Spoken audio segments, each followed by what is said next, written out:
So ఈ రోజు ముందుగా మన శ్రీ సాయి సచరిత్రలోని అధ్యాయం 1 గురించి మాట్లాడుకుంటే తెల్లవారుజామున ఆయన కాలకృత్యాలన్నీ ముగించుకొని కింద నేల మీద ఒక సంచి పరిచి దాని మీద తిరుగలిని పెట్టి గోధుమలు విసరడానికి అయితే కూర్చుంటారు.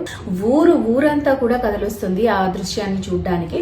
అయితే బాబా మొట్టమొదటిసారి ఆ గోధుమలు విసిరేటప్పుడు ఎంతో కోపంతో, ఎంతో ఉక్రోషంతో, ఆగ్రహంతో విసురుతూ ఉంటారనమాట, చాలా ఫాస్ట్ గా.